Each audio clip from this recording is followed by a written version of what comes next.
it will be about two results that are surrounding quantum memories. And the first one is already out, and the second one is still a work in progress. Okay, and since this crowd comes from a very diverse background, let me briefly recap some stuff about quantum error correcting codes. So I will start with classical linear codes. So classical linear code is a subspace, and you can define it by a parity check matrix, which has a number of columns will be number of bits, which will be a block length of the code, and the number of rows will be the number of checks of the code. And so the code will be basically the kernel of this matrix, which means that if some bit string x is a code word, then if you multiply it with this parity check matrix, you will obtain 0 vector. And you can draw it in this nice factor graph representation where you look at the rows of your parity check matrix, and these are defining you these checks on the bits here. Okay? Yes, and if you will not have the code word of your code, but maybe it's disrupted by some errors, then what you are getting by multiplying this parity check matrix with this word is an error syndrome. Okay, and oh, okay, so my colors are gone. Okay, so the code has parameters nkd, where n is the block length of the codes, k is the number of encoded bits, so we are encoding k bits into n bits, and d is the dimension of the code, which tells you how many errors you can either correct, which will be less than d half, strictly less, or how many errors you can detect by this code. And we called a code family of codes LDPC, or low density parity check codes, if your matrix is sparse in both rows and columns. This means that the checks will act on constantly many of bits, and each bit will be acted on by constantly many checks. Okay, so in the quantum scenarios, we have essentially two types of errors, which are these bit flips and phase flips. And if you can correct these kind of errors, you can also correct arbitrary errors. So there is a particular nice form of quantum error correcting codes, which is called quantum CSS codes. And these are built out of two classical codes. One will be parity check matrix, which will be checking the bit flip errors, and the other one will be checking the phase flip errors. And they have to satisfy this property, which ensures that that these checks are commutative. So these two parity check matrices, they are defining you a stabilizer code, where if you identify the Pauli vectors with the rows of your parity check matrix, then basically the code is stabilized by this group generated by these Pauli strings. And we can again draw it in this factor graph representation. This is Shor's 9-qubit code. And so here, for example, for this row, we have this check. So you identify it with ZZ and the identities of on the rest. And we have two types of checks. So one are of the Z type for the CSS codes, and the other one are of the X type. Okay, so we can use two classical codes which satisfy this commuting property to define a quantum error correcting code. And again, we have the parameters of the codes, which are again nkd. So n is the number of the physical qubits, k is the number of logical qubits, which we are encoding into the n physical qubits. And here we will be dealing with two types of distances. One will be for the x-type errors, and the other one for the z-type errors. And we take the smaller one of those. And again, we can talk about low-density parity check codes. And those will need to have this parity check matrices sparse, again, in rows and columns. Okay, so I want to talk about quantum memories. And so quantum memories are essential block of fault-tolerant quantum computation. And so they are built from quantum error correcting codes and associated syndrome decoder. And the task of the quantum memory is that if you have a logical state of your error correcting code, then the task is to maintain this quantum information for a prolonged period of time in a noisy environment. And here we will not be caring about how did we get this logical information and how we are interfacing it outside, maybe to do some computation on it or to do some logical measurement. But we will be only caring about the task that we have to maintain this logical information for a prolonged period of time. And there are two approaches how to do this. The first one is active approach, and the second one is passive or self-correcting approach. Okay, so let me start with these active quantum memories. So here we will need to do some active feedback loop to maintain the information. So we can consider that we started with a logical state, and then there are some errors happening to this state, and they are accumulating. And to revert this effect, we will be employing this active error correcting rounds, which consist of syndrome measurement. So here, for example, this is a surface code, and here we have error which acts on the qubits that lies on the edges of this grid.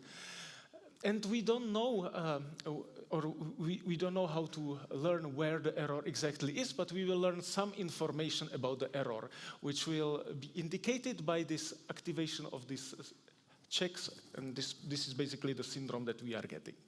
So by doing this syndrome measurement, we are learning some information about the error. And in this syndrome decoding part, what we are doing, we are computing what kind of correction will revert the action of this error. Okay, and then it consists of application of the recovery map, which is based on this computed correction.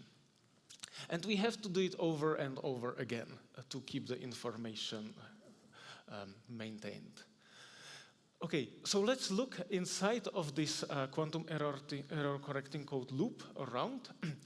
So here we have some syndrome measurement. We have this classical decoding algorithm, which based on this measured syndrome will compute the correction, and we have some recovery map that you apply to this state. Okay, but now everything here was noisy, and it's very optimistic to assume that in this part you don't have any noise. And indeed, this is not true. Everything here is noisy except this classical decoding algorithm. And there are two immediate problems here that you can see.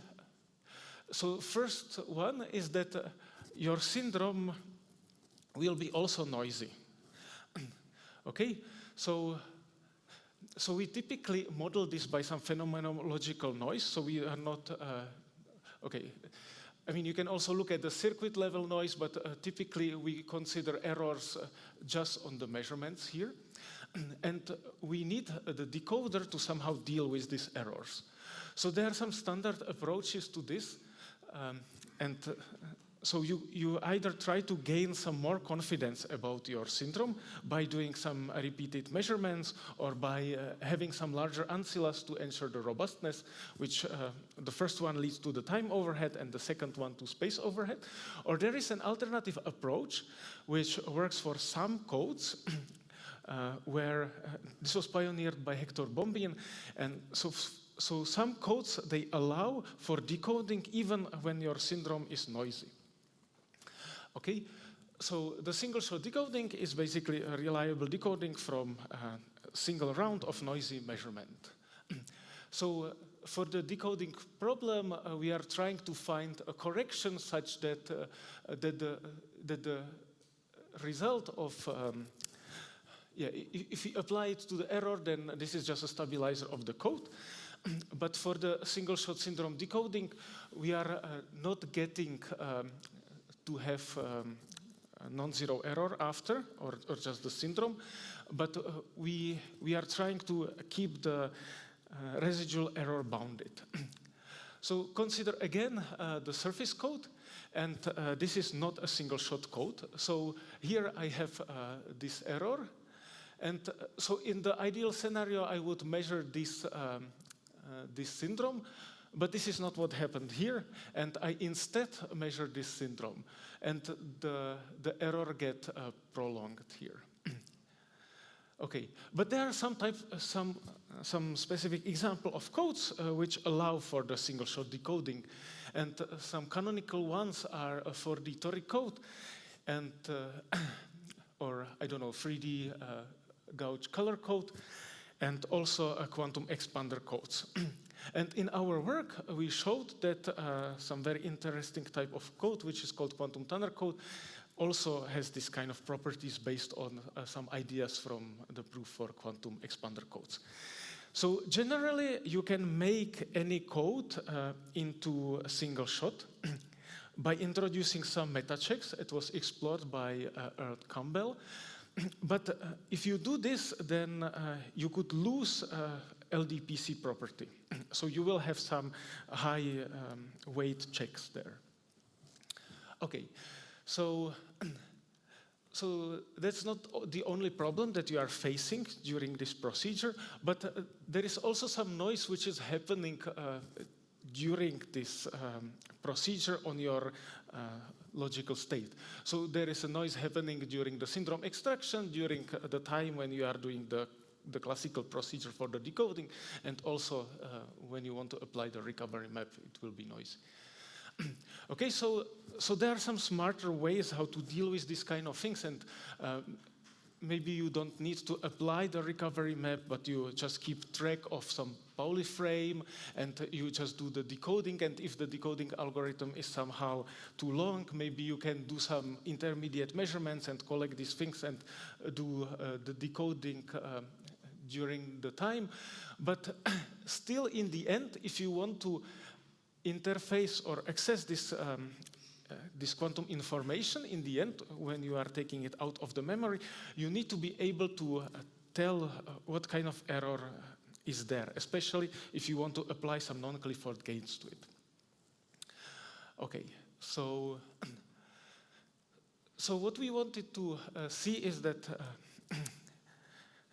we would like to have some very good quantum memories. And there are some particularly good codes which are called asymptotically good codes, and they have the best possible properties that you can have in your code.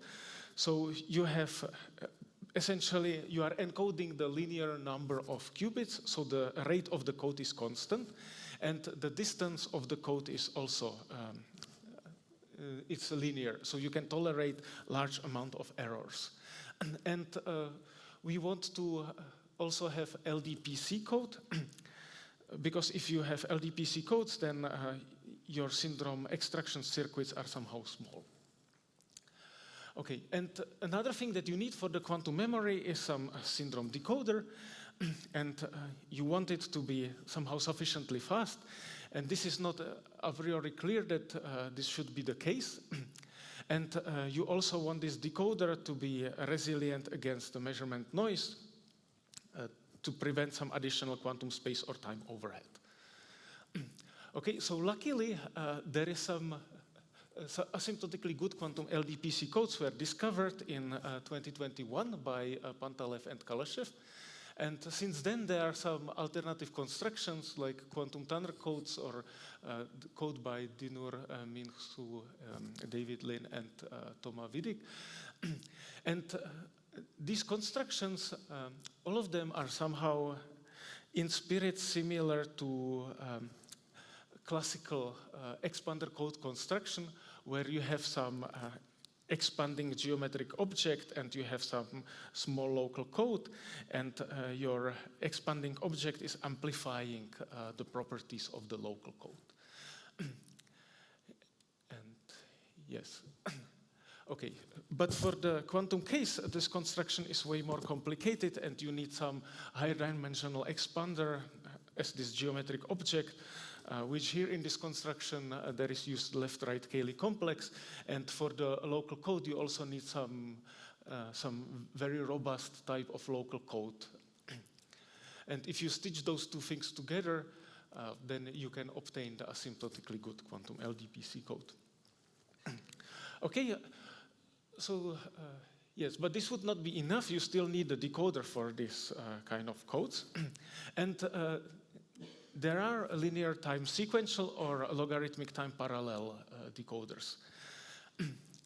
Okay, and so what we showed that for one of these decoders, namely the one by the mismatch decoder by Leverrier and Zémor, that this satisfied the single shot property.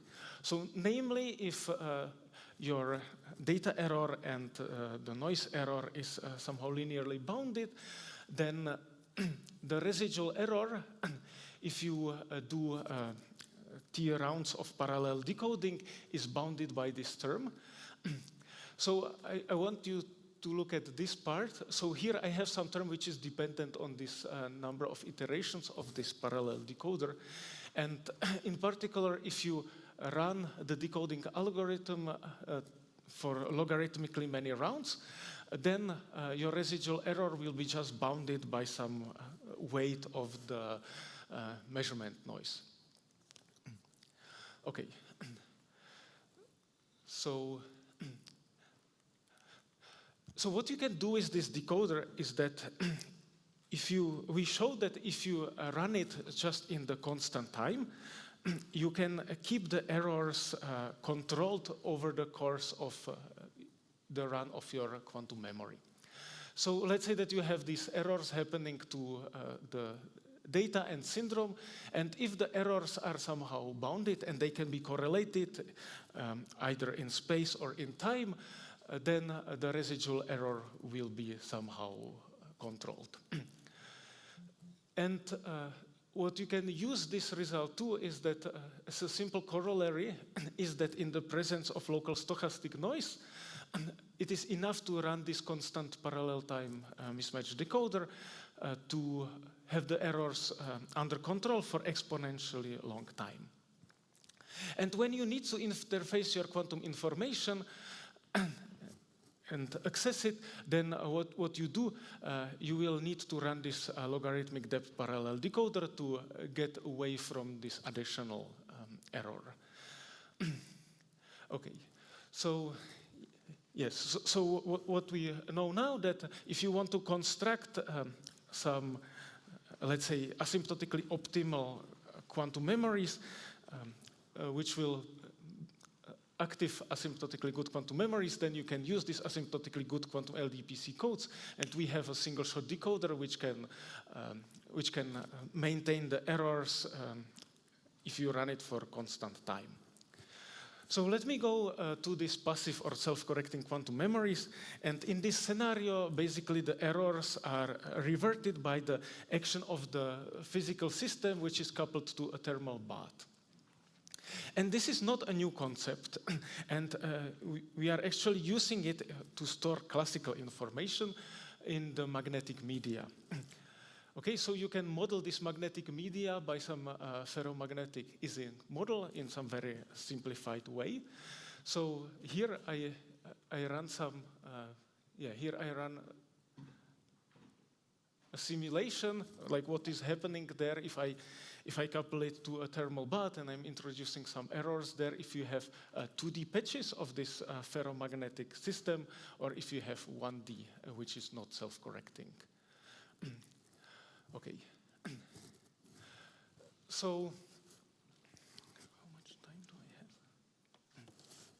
Okay, so how do we construct self-correcting memory? So you have some physical system which is modeled by a local Hamiltonian that is associated to some quantum error correcting code.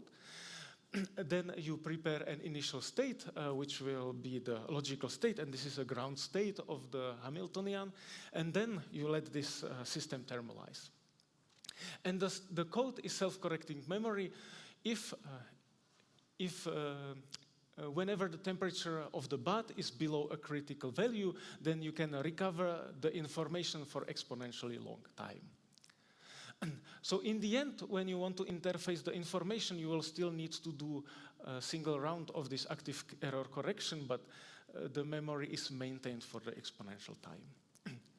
Okay, so Yeah, so there are different approaches how to model these thermal processes. You can either write the Hamiltonian on this composed system, or you look at some Lindblad master equation, or you simulate some globular dynamic to understand this. And they are formally not equivalent, but they should be behaving somewhat same. And so what is the landscape of self-correcting quantum memories? So 2D is the most prohibited, and there are many no-go results. So in particular, the 2D toric code is not a self-correcting memory, and basically any 2D stabilizer code is not a self-correcting memory. And I also, you can also check Simone Varzel's lecture later today. And in 4D, we know that there are self-correcting memories. So for 4D toric code is self-correcting memory. In 3D, this is a big open question. And there are some results that we have some partial self-correcting memories, like, for example, Haag 3D cubic code.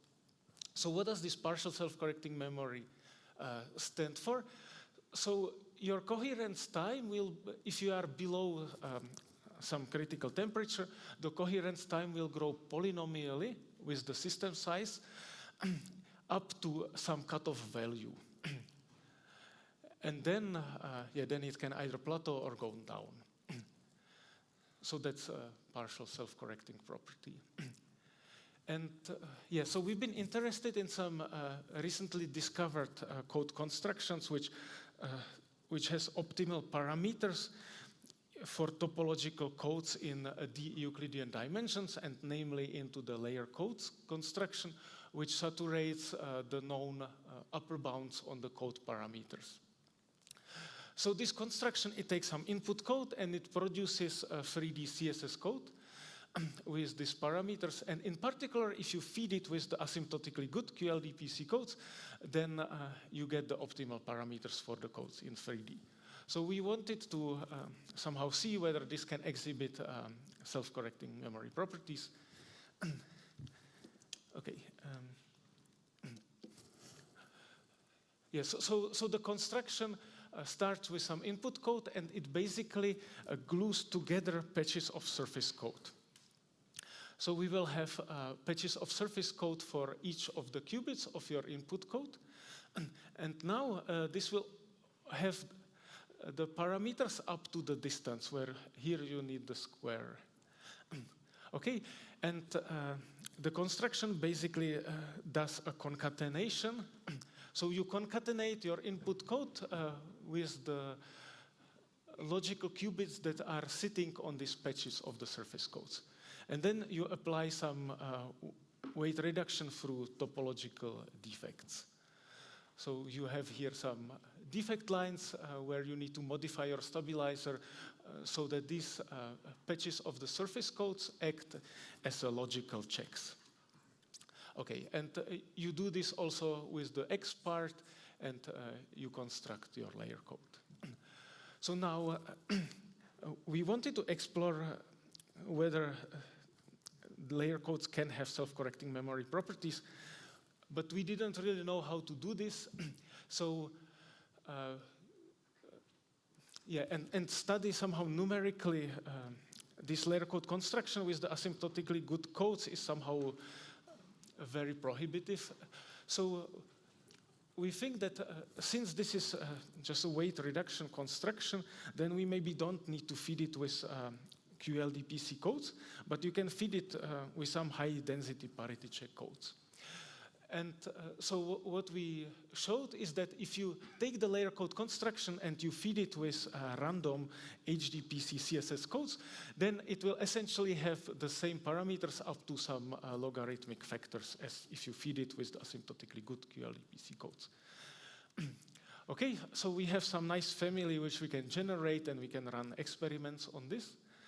And that's what we did. So we ran this globular dynamic experiment where you can basically simulate both sides of your errors separately.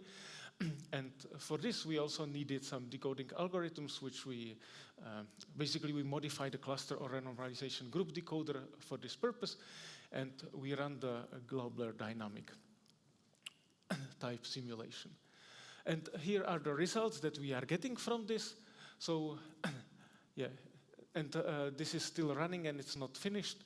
So these curves are for different inverse temperatures, which are captured here.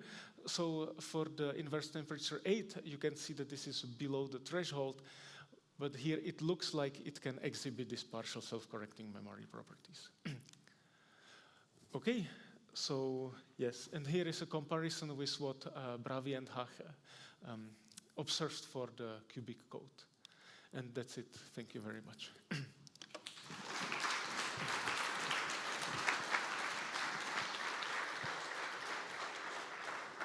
Thank you for this nice talk. Are there questions? I really want to throw this. I have a question about this figure, actually. So, so are you looking at somehow the best code in this ensemble, or or is this the average over the choice of code? Or? This is average over many of them, and so actually we somehow tried to get rid of some of them which are misbehaving, especially in this regime where you have small code sizes, because you can have quite a bunch of them with, let's say, that the input code has a distance 1, which you want to cut out. So what we did is that we sampled like a 2000 random HDPC codes, and we take the ones which has the same x and z distance, and we took samples from the maximum that we got there. So we just try to do some pre-selection of them on the input code part. Okay, thanks. Yes. Oh.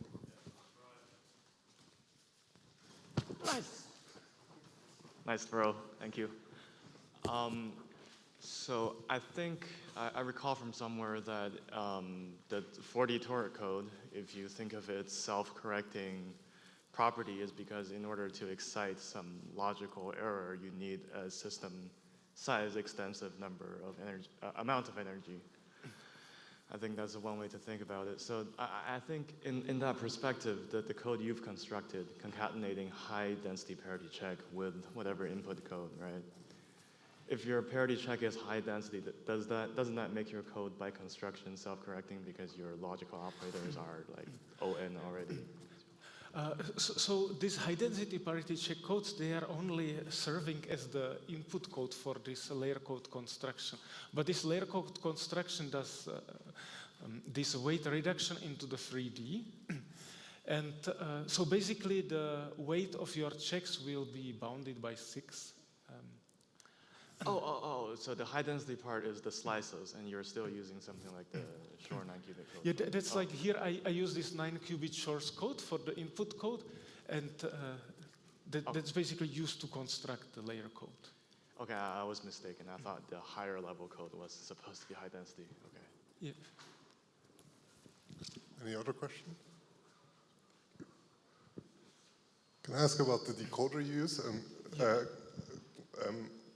Can't you use somehow a matching decoder, or is that that should also work. Yeah, we have actually different types of decoders. So we also have like matching type of decoder, which also acts on the patches, and then you decode this input code. And yeah, so yeah, you can also use this. Okay, thanks. Okay, so if there are no more questions, we can maybe move on to the next talk.